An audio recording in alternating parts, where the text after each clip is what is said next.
In the previous video, we introduced the basics using these symbols to help us remember when to play the kick drum, circle, snare drum, square, or the hi-hat, arrows. In this video, I just want to help you make the transition to traditional notation. The idea is the same. If you can count evenly, you can play the drums. For example, counting and playing the hi-hat on 1 and 2 and 3 and 4 and. Well, in traditional notation, the hi-hat looks like this. The arrows become X's, but you can see these are the exact same thing. Okay? It's up to you to remember your counting.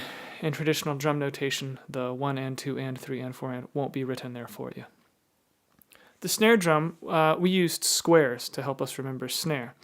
But in traditional notation, it just looks like this. You can see it's still lined up with 2 and 4, so 1 and 2 and 3 and 4 and. It's the exact same thing. Okay, with kick drums we have circles on 1, 3, and the and of 3.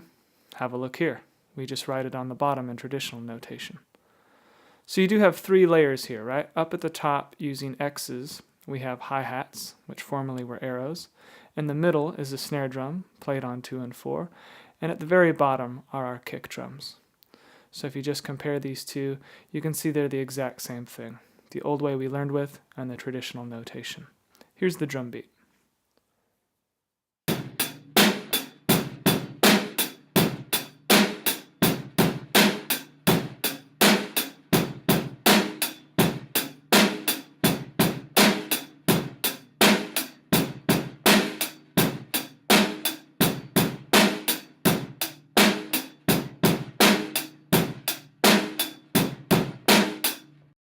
So look at this new drum beat. It's very similar to the last one. The only change is that instead of a kick drum being on the and of 3, we have it on the and of 2.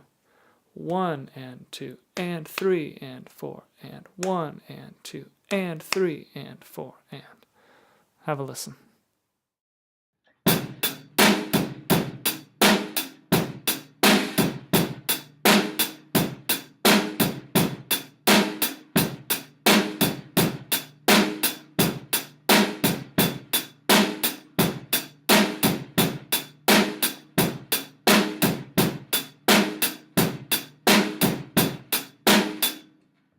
In this final beat, you'll notice the hi-hat and snare are again the same.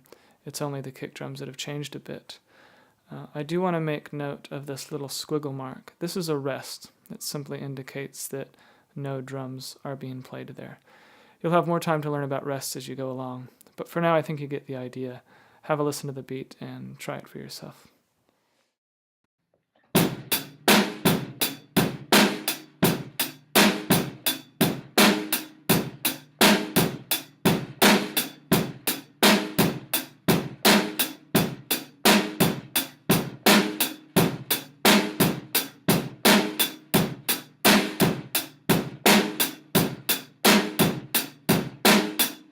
So just like at the end of last lesson, I want to encourage you to make your own beats. Keep the hi-hat steady. A good rule of thumb is to have at least one kick drum on 1 and a snare on 2 and 4.